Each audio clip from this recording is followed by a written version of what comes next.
Oiê, tudo bem com vocês? Eu sou a Georgia Moreira. Talvez alguns de vocês já me conheçam de outros vídeos ou não. Este daqui é o Logan, que pula no meu colo toda vez que eu vou gravar alguma coisa aqui, e eu espero que ele fique quieto. Mas hoje eu não queria falar sobre livros ou sobre alguma matéria, ou sobre filme, ou sobre séries, ou nada do tipo. E sim, sobre algo que tem me incomodado bastante, assim, desde que eu comecei a ver mesmo de perto. E eu tenho comentado muito sobre isso com as minhas amigas mais próximas e com a minha mãe também, que presencia muito isso. E eu já falei para vocês que a minha mãe trabalha em escola também. E é a terceirização da educação dos filhos. E assim, para começar, eu não me lembro se foi em 2016, 2017, acho que deve ter sido 2017 ou 2018. Eu estava assistindo ao Jornal da Cultura e eu vi uma pesquisa falando sobre o número de mulheres nos cargos de importância, que estava crescendo, mas ainda precisava crescer mais, e todas essas coisas que a gente já conhece. E aí dos comentaristas, uma pessoa foi e falou que ainda precisava melhorar muito, etc, etc, etc. E um outro comentarista, ele comentou, mas vocês entenderam a ideia, né? Ele falou que talvez a gente não estava considerando quantas dessas mulheres elas queriam ter filhos e elas abriam mão de, altos cargos e coisas por querer terem filhos e etc. E eu pensei bastante nisso, porque eu presenciei isso quando eu estava em empresa, quando eu trabalhava com Comex. Eu via, pessoas extremamente dedicadas à carreira, naquele nível, tipo, a minha vida é a minha carreira. Mas não tinham essa preocupação de terem filhos ou de ter vontade de ter filhos, etc. E eu também vi mulheres muito capacitadas que trabalhavam pra caramba, que eram muito boas naquilo que faziam, mas ao mesmo tempo, né, minha chefe, por exemplo, ela já comentou comigo, falou assim, não, mas ela tá em outra pegada, porque ela tem filhos e etc. E eu mesma já me questionei isso. Não que eu queira ter filhos agora, neste exato momento, mas sim, eu quero ter. E quando eu tava assim, louca, trabalhando demais, toda maluca das ideias, e eu começava a pensar de como que eu me veria dali a uns anos pra frente, e que eu não tava aguentando a rotina e etc. E eu ficava pensando, assim, nossa, mas e quando eu tiver crianças pra cuidar? E quando eu tiver uma vida, uma casa, uma coisa, eu vou aguentar isso? Eu não vou aguentar. E aí eu comecei a pensar em outras coisas que me levariam mais pra perto do que eu imagino que eu queira pra mim no futuro, no presente e no futuro. E assim que eu fui, pensando em ir pra área da educação, em estudar letras, em mudar totalmente a minha rotina. E aí dando aulas, etc. Eu já tinha dado aulas, já comentei isso com vocês também em algum vídeo. Peraí.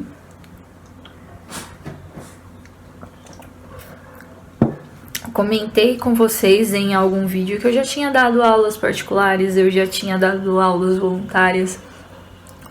Mas entrar em uma escola, uma instituição de ensino, mesmo que no meu caso eu trabalhe em cursinho, e ter vários alunos em uma sala e, pessoas diferentes, necessidades diferentes, tudo diferente, foi assim muito além do que eu poderia achar que sabia, que imaginava, principalmente porque às vezes a gente vê isso do lado, como aluno, mas quando você tá ali como professor e é você quem as crianças chamam o tempo todo, é uma visão diferente.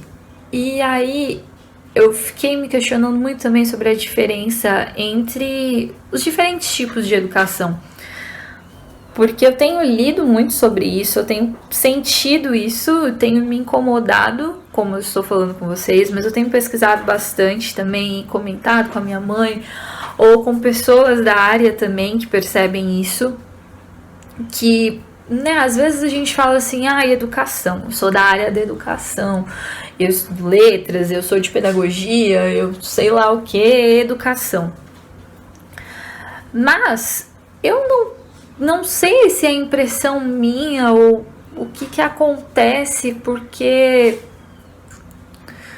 quando eu era criança não era dessa forma, sabe? Por mais que a gente falasse assim, nossa, são ali os profissionais da educação, meus pais sempre falaram para eu ter respeito pelos professores e etc. Mas eles nunca jogaram no professor, conscientemente ou não, a responsabilidade de me criar ou de criar a minha irmã, sabe? E eu vejo muito disso hoje. Não quero pensar que seja algo de propósito, sabe? Eu acho que pode ser uma coisa assim meio que automática, nem pensada mesmo, mas acontece isso de às vezes os pais eles acharem que, nossa, eu tô colocando ali o meu filho na escola, eu tô pagando um curso pra ele, eu tô fazendo alguma coisa pra ele, e tipo, ali as pessoas vão ensinar. E realmente a gente vai ensinar, mas a gente vai ensinar matéria, a gente não ensina valores, a gente não ensina, sabe, umas coisas assim. Então, eu tava pensando, tipo, meus pais falavam pra, sei lá, pra pedir bênção pros meus tios, pros meus avós, e ensinaram a ter esse respeito pelos mais velhos. E outras coisas também, como falar assim, filha, não seja a pessoa que sai falando ao mesmo tempo que a outra pessoa tá falando, sabe? Seja educada. Esse tipo de coisa que às vezes numa sala de aula eu acho que faz falta, sabe? Não criticando os meus alunos, porque eu amo eles, mas às vezes eu fico assim, sabe? Tipo, todo mundo quer falar ao mesmo tempo e aí eu tô escutando um, mas o outro quer cortar e eu fico, gente, calma, um de cada vez. Mas eu fiquei me questionando, eu falei assim, gente, mas nunca que um professor me falou isso. No máximo o professor falava assim, espera, que é o que eu tento fazer em muitas salas. Mas não é um professor que chegou e falou isso pra mim de, olha, não, presta atenção, quando uma outra pessoa tá falando, você espera e daí você fala. E eu acho que as crianças estão perdendo isso, porque os pais eles estão terceirizando a educação de tal forma que eles não transmitem valores, sabe? As crianças elas são muito carentes, muito carentes. E a gente fala tanto de traumas também, né? Recentemente a gente estava vendo o Setembro Amarelo e eu vejo vários posts nas redes sociais de tantas coisas e de tantos traumas e de tantas coisas, e quem é psicólogo mesmo sabe quantas outras coisas tem que lidar muito melhor do que eu. E, sabe, eu acho que tanto disso que pode ser evitado em casa, no lar, na atenção. Eu não tô falando que, nossa, mães, vocês precisam parar de trabalhar para cuidar dos seus filhos, etc. Não, porque eu mesma, acho que a minha mãe quase sempre trabalhou, exceto quando a minha irmã era bem pequena, teve acho que uma fase que ela ficou em casa com a gente. Mas ela foi e voltou a trabalhar. Os meus pais sempre trabalharam, os dois. Eu mesma, eu falei sobre isso de carreira e tudo mais, mas a minha ideia é conciliar a minha carreira quando eu tiver necessidade. Quando eu tiver que pesar na balança entre criar os meus filhos e, sei lá, me matar em uma carreira, eu quero tentar ao máximo possível o equilíbrio entre os dois. Se eu não conseguir esse equilíbrio, aí eu vou ter que pensar nas minhas prioridades. Mas os meus pais, eles trabalharam o tempo todo. Eles brincavam comigo, eles me davam atenção. Teve uma época da vida, inclusive, que eu morei com a minha avó por quase um ano, porque os meus pais compraram um apartamento, só que aí não deu certo e acabaram voltando, etc. E a gente morava com a minha avó no mesmo quintal, só que aí eu tinha entrado na escola e, nessa época eu tava em São Miguel e eles se mudaram. porque a minha escola era perto e tudo mais, aí tinha o balé, tinha um monte de coisa, eu gostava muito dali. Os meus pais falaram que não, que eles não iam me tirar dali, mas ainda assim, no final de semana, eles me levavam pro apartamento e eu ficava com eles. E sabe, tem muitas coisas que... Eu lembro que quando eu era criança também, teve uma fase que eu ficava jogando no computador o dia inteiro. E as minhas primas falavam, nossa, mas você precisa sair, mas você precisa brincar, mas não sei o que, não sei o que. E a gente levanta muito essa questão, né, de o papel dos pais, de dar celular, dar brinquedo, coisas para as crianças ou não. E eu lembro que quando elas falavam isso, eu pensava, mas do que adianta? Eu vou ir pra fora pra brincar sozinha. Porque só tem adulto, não tem nenhuma criança no quintal. Então, tipo, o que eu vou fazer, sabe? Mas mesmo nessa fase, os meus pais, eles estavam presentes. Eles não me largavam com as coisas, eles conversavam comigo, eles me davam atenção. Eu tinha um tipo de, sabe, de apoio. E muitas vezes eu penso que as crianças de hoje, os adolescentes, eles não têm. E, sabe, tem aquela coisa também que as pessoas falam muito de a gente cria os filhos pro mundo, não cria pra gente mesmo. Mas que raio de mundo é esse que... Sabe, como assim? O que vocês querem que as crianças façam? Como que vocês querem que elas ajam? Como que elas pensem? Sabe, que tipo de criança que vocês vão levar ao mundo? E eu não sei, sabe, talvez isso seja meio que um desabafo, mas... Eu tenho olhado as coisas e eu tenho me incomodado tanto. Logan, parou, dá licença. Vendo, educação é isso, gente. Até um cachorro a gente tem que repreender às vezes. Parou? Obrigada. E eu sei que quando a gente fala de educação, nem tudo é flor, porque, né, criança faz assim, que nem o Logan. Reclama. Então, como eu dizia, quando a gente fala de educar ou criar um ser humano, nem tudo são flores, porque, sabe, tem muita coisa que é confronto, que é você ter que repreender o outro e etc. Mas isso faz parte. Os meus pais, eles nunca fugiram disso, né? Na maior parte do tempo, não. Pelo menos comparado assim com as situações que eu vejo hoje, tem muita gente que fala que eu fui privilegiada, mas isso não era para ser um privilégio, isso é para ser o estado normal de como as coisas são, sabe? Se você tem filhos, você precisa cuidar de seus filhos, você precisa instruí-los. E como eu tava falando, é muito diferente. Até porque, mesmo se a gente fosse falar de valores em si, cada professor, ele tem uma ideia diferente, ele tem valores diferentes dos seus. E é isso que você quer passar pro seu filho, sabe? Valores de outras pessoas ou coisas que muitas vezes você nem concorda ou coisa assim. E eu tenho visto muitos casos de pais que às vezes eles nem conhecem os seus filhos. E a gente sabe, né? Todo mundo aqui foi criança, a gente sabe que nem tudo a gente contava pros pais, etc. Mas mais do que isso, sabe? Num nível assim muito além de, às vezes a gente vê coisas que os pais fazem com os filhos que eu fico tipo, mano, não é possível que essa mãe vai acreditar nisso, sabe? E como a gente vê de perto, a gente fica tipo, não é possível. Mas os pais compram. E por que eles compram? Porque eles não estão presentes ali. Eles compram a ideia que muitas vezes um filho fala que não tem nada a ver com nada, sabe? Eu tava comentando com essas minhas amigas também que, né, eu falei pra vocês que meus pais trabalhavam e tudo mais. E os meus pais sempre iam à reunião de escola que eu tinha ou da minha irmã. E eu lembro que eles falavam, não, eu não vou conseguir faltar, então vai você, não sei o quê. Mas eles davam um jeito e eles iam. E quando eu fiquei maior de idade, aí eu comecei a passar aí também nas reuniões da minha irmã, que aí, né, pelo menos ia e passava para eles. Mas não tinha essa de, olha, ninguém vai.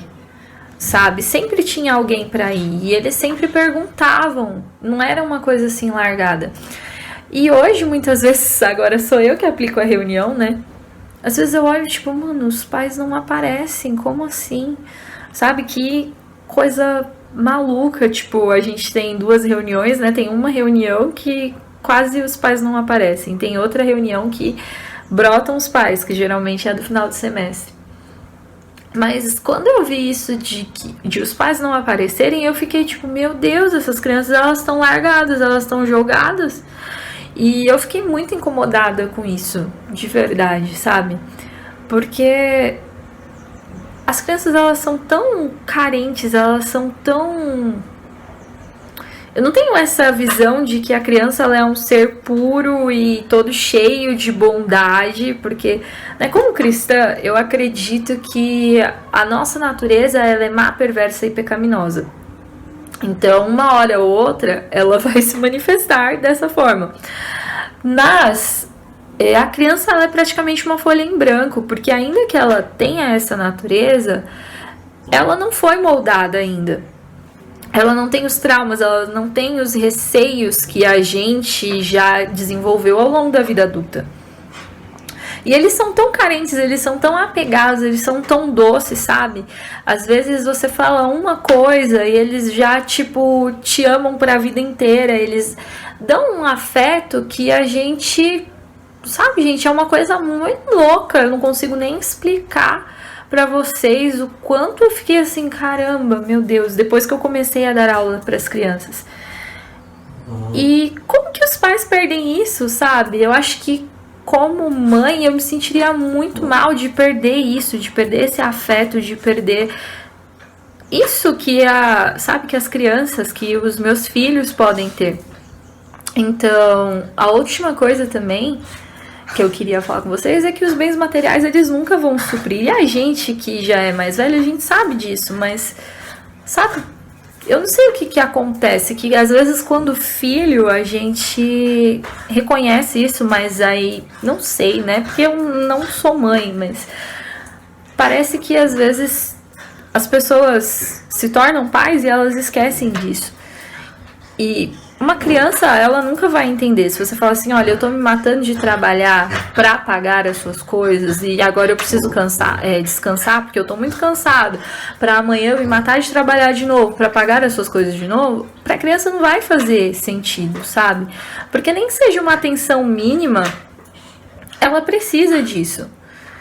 E, cara, sabe, a minha tentativa de falar aqui é justamente para tentar entender. Talvez se você for um pai assistindo e você não tiver reparado que esteja fazendo isso, sabe, começa a prestar mais atenção se você tá terceirizando a educação dos seus filhos, ou se você, assim como eu, pretende ter filhos um dia, sabe, começa a considerar essas coisas. Tem tantos estudos, se você jogar na internet, tem inúmeros artigos, inúmeras coisas das pessoas falando, porque não é um problema novo.